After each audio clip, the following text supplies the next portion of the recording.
Bien, alors tout d'abord, je tiens à remercier l'équipe du SICUR et plus particulièrement les membres de ce groupe de travail sur l'évaluation qui m'ont proposé d'intervenir aujourd'hui. Donc, sur cette thématique ô combien importante pour tous les acteurs de l'éducation, mais qui devrait sans doute être un préalable à toute réflexion sur l'évaluation. Que serait une évaluation à laquelle on n'échoue pas? Alors, pour ma part, je suis professeur de lettres, histoire, géographie en lycée professionnel depuis 2004. Et donc, mon intervention vise aujourd'hui à vous présenter un mode d'évaluation spécifique au lycée professionnel, pardon, le contrôle en cours de formation. Alors, tout d'abord, qu'est-ce qu'un CCF? Donc, le contrôle en cours de formation, c'est une modalité d'évaluation certificative de l'enseignement professionnel et agricole. Alors, c'est une modalité d'évaluation qui est distincte du contrôle continu dont on a parlé précédemment. C'est un premier point important parce que souvent, les élèves ou même les parents, quand ils arrivent au lycée professionnel, on leur dit contrôle en cours de formation, ils ont tendance à confondre avec contrôle continu. Or, il ne s'agit nullement de compiler des notes obtenues au cours de l'année scolaire, mais bien de mener une approche globale de l'évaluation. Donc, l'évaluation par CCF ne consiste pas à évaluer successivement chacune des compétences et connaissances constitutives du diplôme. Elle requiert bien une approche globale qui conduit également à ne pas réduire à une variante de l'épreuve ponctuelle. Le CCF ne consiste pas à fractionner l'activité prévue par l'épreuve ponctuelle, mais pas non plus à l'étaler dans le temps ou bâtir une succession de problématiques qui seraient des sous-ensembles de cette épreuve ponctuelle. Non, au contraire, il s'agit donc d'évaluer l'apprenant à un moment précis, celui auquel il est considéré comme prêt à passer l'évaluation. C'est une dimension essentielle parce que ça nécessite pour l'évaluateur, qui est aussi le formateur, d'individualiser et d'être capable d'observer la progression de son et de ses élèves au cours de l'année de formation. Ce CCF peut concerner plusieurs unités d'un même diplôme, notamment en CAP où désormais toutes les épreuves se déroulent en CCF. Et il concerne autant l'enseignement professionnel que l'enseignement général. Il porte sur les compétences, les savoirs et les savoir-faire issus des référentiels. Alors, si on fait un petit détour par l'histoire pour voir un petit peu quelles sont les origines de ce CCF. Ma présentation va se placer dans la continuité de la présentation précédente. Le CCF apparaît dans le règlement général du baccalauréat professionnel en 1990. Puis il va se généraliser aux autres diplômes de la voie professionnelle. Donc en 92 dans les règlements du CAP et du BEP. Et puis en 95, il va s'étendre au BP et au BTS. La mise en place du CCF coïncide avec la mise en œuvre de périodes de formation en entreprise obligatoires qui vont compter dans l'évaluation. Et évidemment, là, ça va modifier les objectifs qu'on affiche pour l'évaluation, puisqu'il faut adapter alors l'évaluation à la diversité des situations de formation. En effet, un élève qui se trouve en stage, en période de formation en entreprise, ne va pas mettre en œuvre les mêmes compétences. Il va falloir pouvoir établir des référentiels communs à toutes les entreprises qui accueilleraient les élèves, mais en même temps pouvoir évaluer les différents points qui seront vus par l'élève en stage. Donc, les objectifs affichés sont alors d'adapter l'évaluation à la diversité des situations, de rapprocher l'évaluation de l'acte de formation, et ça, c'est particulièrement intéressant puisqu'il s'agit bien de ne pas distinguer formation puis sanction, évaluation, avec une nouveauté aussi extrêmement importante puisque il s'agit de se placer du point de vue de l'apprenant, l'accompagner dans l'acquisition des compétences et le motiver. Nous pouvons donc observer donc la citation. Il s'agit donc bien, enfin je vous la laisse découvrir, de rendre plus proche l'évaluation et la formation. Il s'agit donc de bien prendre en compte la diversité des situations et puis également s'inscrire dans la durée. C'est un moyen d'accompagnement de l'acquisition des compétences. Alors, ça, ce sont les objectifs pédagogiques fixés par la mise en place des CCF. Il y a aussi des objectifs organisationnels. Comme on l'a vu précédemment, la problématique de l'évaluation est aussi une problématique liée au temps que l'évaluation prend sur la formation. Donc, l'objectif, c'est d'alléger l'organisation de l'examen. Le contrôle en cours de formation contribue à l'allègement nécessaire de l'organisation des examens ponctuels terminaux, dont les contraintes conduisent actuellement à réduire la durée effective de la formation. Les évaluations, l'organisation des évaluations sont devenues chronophages par rapport au temps de formation. Alors là, c'est important parce que finalement, c'est un sujet qui est toujours discuté, on le verra par la suite. Et puis, il s'agit de s'adapter aux particularités locales de formation, notamment, donc, je l'ai déjà dit, dans l'évaluation des périodes de formation en entreprise. Alors aujourd'hui, quelle place le CCF prend dans l'enseignement professionnel? Donc on assiste à une extension de la part des contrôles, des contrôles en cours de formation dans les diplômes de l'enseignement professionnel, puisque en CAP, toutes les épreuves se déroulent en CCF et en bac pro, il y a une tendance à l'extension de la part des CCF dans les référentiels, notamment dans les disciplines professionnelles où la plupart du temps, de plus en plus, en tout cas, les évaluations finales se déroulent en CCF. Et on assiste aussi, d'un autre côté, à une clarification conceptuelle du CCF qui a eu lieu d'abord dans une note de service de 1997.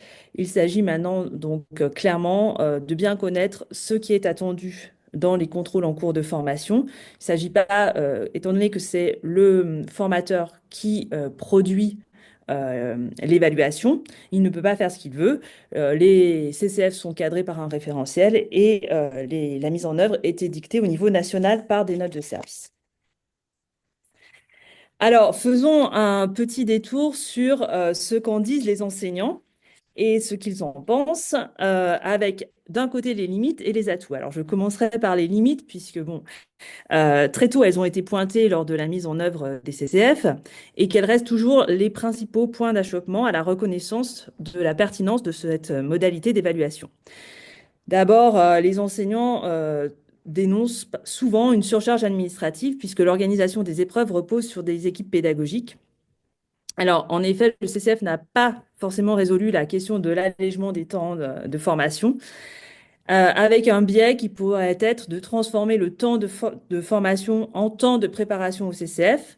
Mais finalement, n'est-ce pas ici simplement un problème de sémantique, puisque si on considère qu'il s'agit avec le CCF d'évaluer les compétences obtenues au cours de la formation, le temps de formation est en fait véritablement un temps de préparation et on revient à l'équilibre. L'autre limite, et en tout cas l'autre critique souvent émise sur ce CCF, c'est la question de ne s'agit-il pas d'un diplôme maison? Puisque chaque établissement voit ses évaluations produites par les enseignants. Alors là, on touche du doigt à la définition même de l'évaluation telle qu'elle se trouve largement partagée en France. Une évaluation qui est perçue dans sa dimension nationale, qui attesterait d'un niveau scolaire par l'obtention d'une moyenne. Une évaluation qui viendrait donc sanctionner le passage d'un niveau à atteindre par toute une classe d'âge moins qu'une évaluation qui mesurerait véritablement les compétences maîtrisées à l'issue d'un cycle par chaque individu. Alors, les atouts, ils sont au nombre de 4. D'abord, c'est une évaluation qui se déroule dans la durée, qui permet de prendre le temps d'évaluer. L'idée étant d'amener l'élève à être prêt à passer ce contrôle en cours de formation. C'est un avantage par rapport au contrôle continu qui a davantage le défaut de placer l'élève en situation permanente d'évaluation. Là, les objectifs et les finalités sont énoncés clairement aux élèves dès le début de l'année, qui peut donc, à ce moment-là, l'élève peut savoir où il va, où on lui demande d'aller en tout cas. Et ensuite, on met en place le chemin ensemble pour arriver à cet état d'évaluation finale. C'est une évaluation plus individualisée. qui se fait au plus près de l'apprenant, puisque cette évaluation implique de connaître ses élèves pour les évaluer au bon moment, selon les bonnes modalités énoncées dès le début de l'apprentissage. Donc, ça va de pair avec les deux atouts suivants. Donc, c'est une évaluation au plus près des savoirs construits en classe. Alors, pour ma part, j'ai coutume de dire à mes élèves qu'on ne peut pas échouer au CCF si on est présent, assidu et investi au quotidien. Il n'y a aucune raison de se retrouver surpris au moment du CCF. Et donc, ça, c'est le dernier point le plus important de cette évaluation, je pense, c'est que c'est une évaluation finalement qui se fait en confiance, puisque l'élève à qui on aura expliqué les finalités pourra construire ses savoirs et arriver à exercer à l'examen sans avoir la peur forcément d'échouer, puisque finalement, ça reste une évaluation où l'effet de surprise n'existe pas vraiment. Alors, j'ai pris l'exemple du CCF de lettres en CAP, puisque je suis moi-même professeur de lettres, histoire, géographie. Je laisse de côté le CCF d'histoire-géographie qui se déroule à l'oral.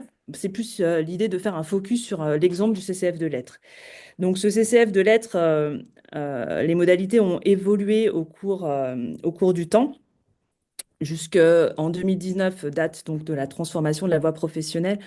Le CCF en lettres se déroulait en deux temps. Il y avait une épreuve, une évaluation à la fin de la première année de CAP, puis une évaluation à la fin de la deuxième année de CAP. Donc, désormais, il y a une seule situation d'évaluation écrite, donc, et une situation d'évaluation orale qui, elle, se rapproche, est transversale et pluridisciplinaire, puisque cette situation d'évaluation orale se fait en rapport avec l'expérience menée dans le champ professionnel. Concernant l'évaluation des compétences écrites, le CCF de français est une écriture longue. Alors, qu'est-ce qu'une écriture longue? Donc, c'est une écriture qui permet d'évaluer le chemin parcouru plutôt que la production finale. Alors, l'évaluation fait sens puisque l'écriture consiste, l'activité d'écriture qu'on va demander aux élèves consiste en une mise en œuvre de savoir-faire à partir d'un texte support dont la compréhension va être évaluée au regard de la production écrite. Donc, l'évaluation a lieu au cours de la dernière année de formation. Elle se déroule dans la salle de classe. Elle est inscrite dans une séquence de formation lorsque le professeur juge que les compétences attendues sont acquises. Et point très important, c'est une évaluation du processus et pas uniquement du texte achevé.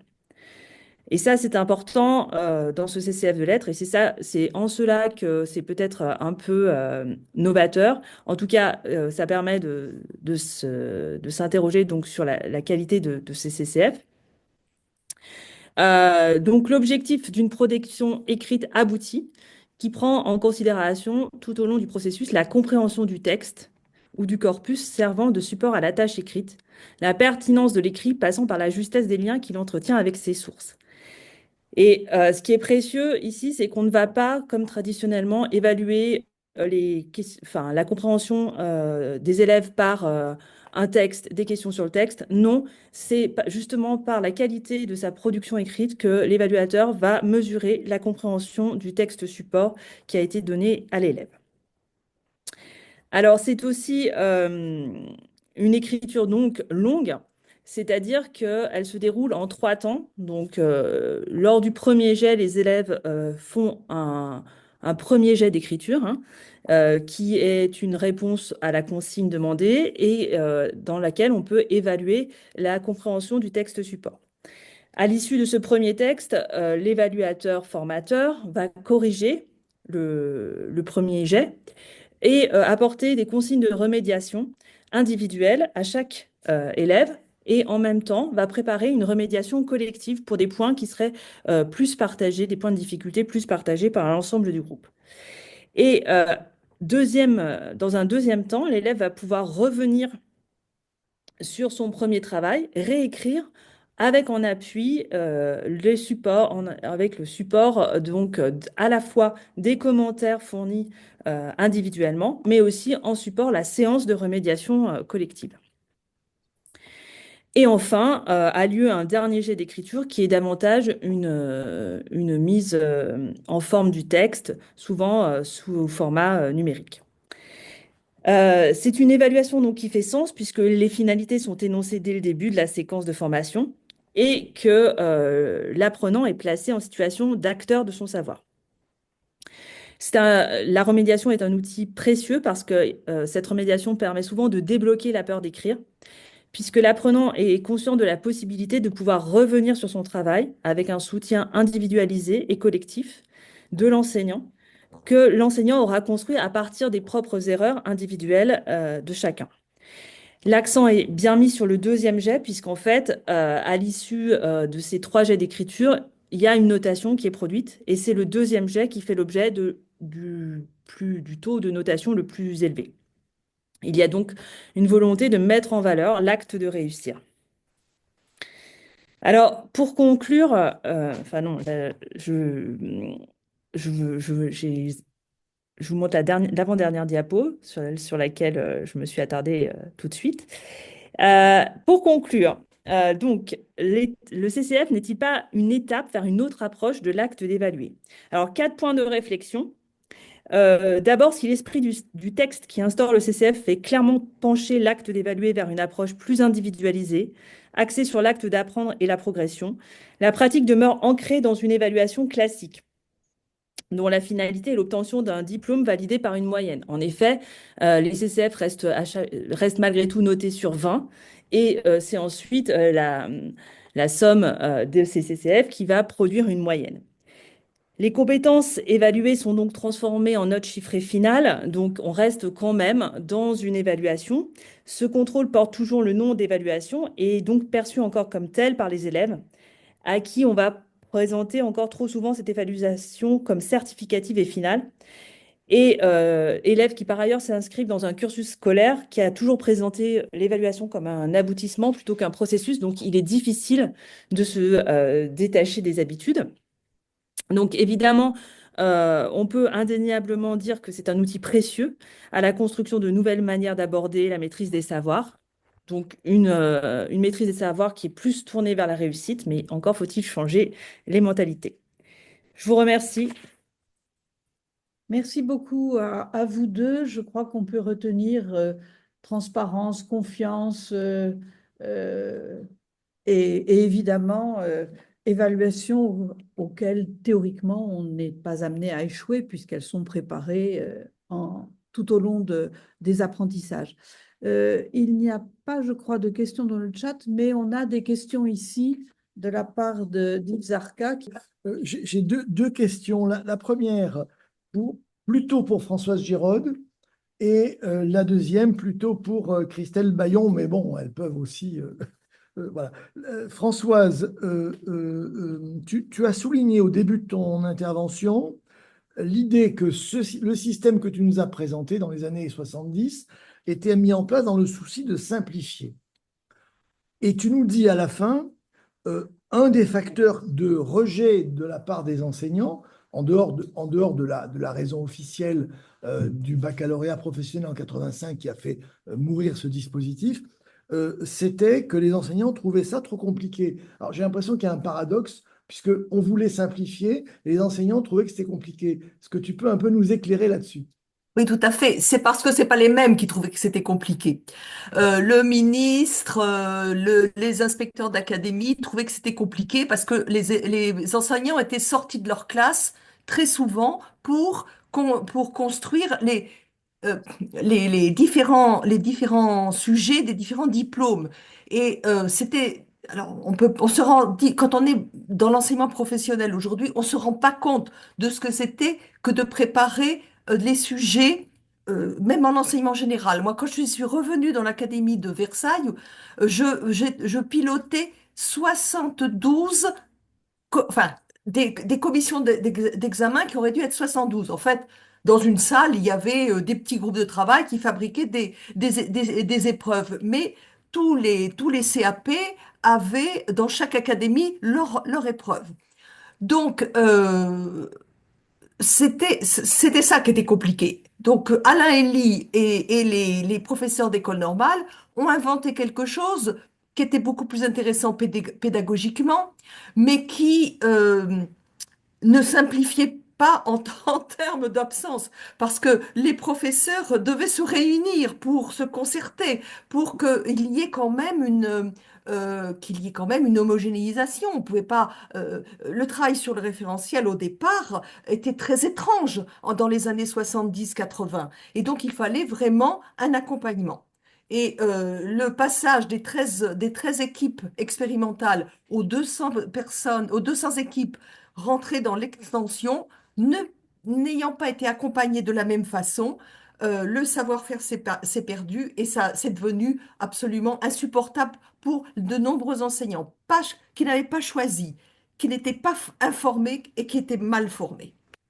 Merci Françoise. Alors Christelle, j'ai cru vous entendre dire à un moment donné que les épreuves sont mises en place quand le professeur juge que les compétences sont acquises. Dans ce cas-là, je me demande à quoi servent les épreuves. Puisque Oui, bah, les épreuves servent à valider que les compétences ont été acquises parce que effectivement, on reste dans un schéma où on sanctionne à un moment, à un instant précis, la validation de ces compétences. C'est le schéma, c'est ce que je dis dans la conclusion, c'est que le CCF reste encore attaché à l'idée d'évaluation et qui pourrait très bien être détaché de ça. Est-ce que je peux intervenir une seconde? à une seconde alors, un peu plus. Dans l'Académie de Versailles, moi j'ai vu des CCF organisés en batterie, c'est-à-dire qu'il y avait CCF pour l'épreuve numéro 1 tel jour à telle heure et tous les élèves passaient le CCF en même temps, hein. Et Comme un examen partiel, quoi. comme un partiel, ce qui n'est pas du tout prévu ordinairement, mais pour moi, quand j'ai émis quelques protestations, le chef d'établissement m'a dit que dans son établissement, avec le public qu'il avait, s'il voulait voir que les élèves soient là le jour d'elle, il y avait même des convocations officielles par l'établissement. Bon.